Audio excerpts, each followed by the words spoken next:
Assalamualaikum warahmatullahi wabarakatuh. Perkenalkan, saya dari kelompok 8 yang beranggotakan Rusita Fajar Auxiliana Putri, Nadia Ulinuha, Isnaini Nur Hasanah. Ingin mempresentasikan hasil diskusi kami yang berjudul Tafsir Bil Al-Matsur dan Bi Al-Rai. Tafsir Bi Al-Matsur. Tafsir secara etimologi berasal dari kata al-fasir yang diartikan dengan penjelasan atau keterangan. Sedangkan al-matsur berasal dari kata atsara yang artinya mengutip. Sedangkan menurut pengertian terminologi tafsir bi al-matsur ialah beberapa penjelasan yang ada dalam Al-Quran, Sunnah, atau kata-kata sahabat untuk penjelasan terhadap ayat-ayat Al-Quran. Tafsir bi al-matsur adalah menjelaskan makna-makna dari ayat-ayat Al-Quran dengan ayat Al-Quran ataupun sunnah yang sahih ataupun perkataan sahabat radhiyallahu anha. Tafsir bi al-matsur mencakup tafsir yang datang dalam Al-Quran, juga mencakup tafsir yang bersumber dari Nabi SAW dalam sunnahnya. Sahabat radhiyallahu anha yang hidup pada saat Al-Quran turun. Oleh karena itu, sumber rujukan tafsir bi al-matsur itu adalah Al-Quran Al-Karim, sunnah Nabi SAW yang sahih, dan perkataan sahabat radhiyallahu anha. Adapun perkataan yang bersumber dari tabi'in. Klarifikasi tafsir bi al-matsur. 1. Tafsir Al-Quran dengan Al-Quran. Terdapat dalam Al-Quran surat Al-Baqarah ayat 82 yang makna terdapat kata kalimah, yang juga dalam ayat lain di dalam surat Al-A'raf ayat 23. 2. Tafsir Al-Quran dengan hadis. Terdapat dalam Al-Quran surat Al-An'am ayat 82 yang makna kata dolim atau kedoliman. Dalam ayat tersebut dijelaskan Rasulullah dengan pengertian asyirik yang artinya kemusyrikan.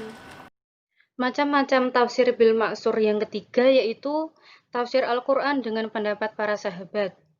Menurut ulama, generasi yang paling memahami isi dari Al-Quran adalah generasi para sahabat, karena mereka hidup di saat Allah Subhanahu wa Ta'ala menurunkan Al-Quran kepada Nabi Muhammad SAW. Mereka juga mengetahui sebab-sebab diturunkannya Al-Quran, sehingga pendapat mereka dijadikan rujukan utama dalam penafsiran Al-Quran.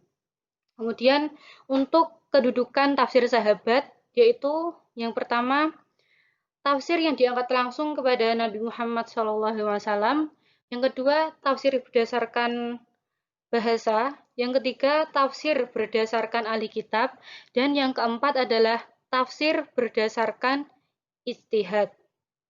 Nah, untuk contoh bisa dilihat dalam slide, yaitu diriwayatkan oleh Ibnu Jarir dan Ibnu Ain Halim dengan sanad yang sahih dari Ikrimah dari Ibnu Abbas yang menerangkan dalam Quran surat An-Nisa ayat 2 bahwa dalam Quran surat tersebut terdapat kata juban yang menurut Ibnu Abbas ditafsirkan sebagai dosa besar.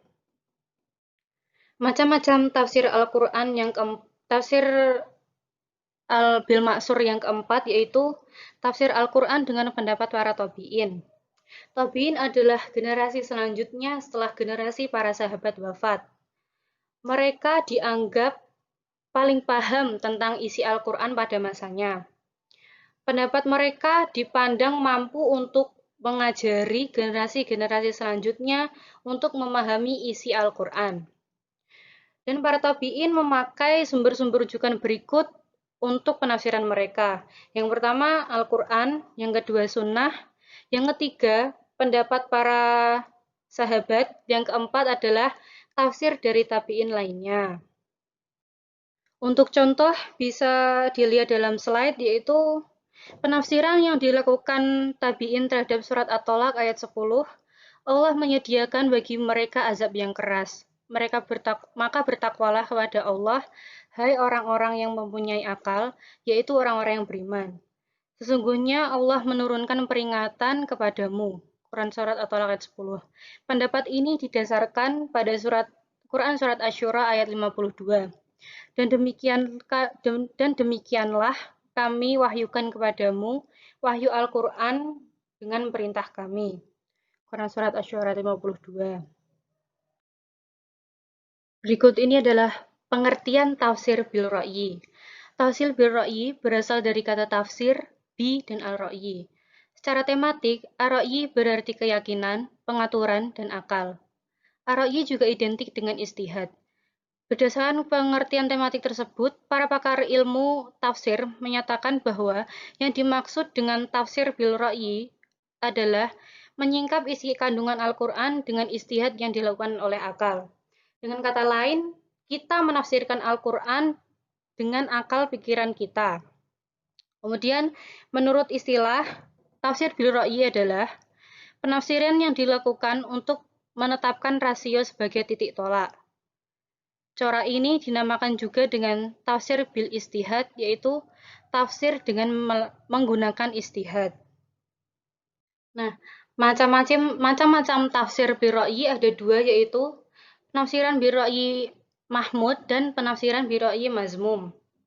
Penjelasannya akan ada dalam slide berikutnya. Tafsir bi al-Rai Mahmud. Contoh tafsir bi al-Rai Mahmud ialah menafsirkan kata kalam. Misalnya dalam surat Al-Alaq ayat 4 dan surat Qalam ayat 2. Kata kalam oleh para musafir klasik atau salaf, bahkan musafir kontemporer atau khalaf, sekalipun umum diartikan dengan pena, penafsiran demikian tentu saja tidak salah mengingat alat tulis yang paling tua usianya yang dikenal manusia adalah pena. Berikutnya tafsir bi al-Rai Matmur. Arti dari tafsir bi al-Rai Matmur yaitu ayat Al-Quran yang jika ditafsirkan oleh orang yang bodoh akan menjadi rusak maksudnya. Contohnya dalam Quran Surat Al-Isra ayat 72 yang artinya, barang siapa yang buta hatinya di dunia, niscaya di akhirat nanti ia akan lebih buta pula, lebih tersesat dari jalan yang benar. Ia menetapkan bahwa setiap orang yang buta adalah celaka dan rugi serta akan masuk neraka jahanam. Padahal yang dimaksud buta di sini bukan buta mata, tetapi buta hati berdasarkan dalam firman Allah yang terdapat dalam Quran Surat Al-Hajj ayat 46 yang artinya karena sesungguhnya bukanlah mata itu yang buta, tetapi yang buta ialah hati dalam dada.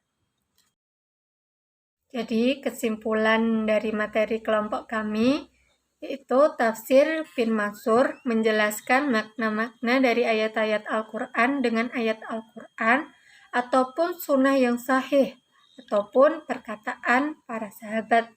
Sedangkan tafsir bi al-Rai adalah penafsiran yang dilakukan dengan menetapkan rasio sebagai titik tolak. Sekian presentasi dari kelompok kami. Apabila ada salah kata, mohon maaf. Akhirus salam. Wassalamualaikum warahmatullahi wabarakatuh.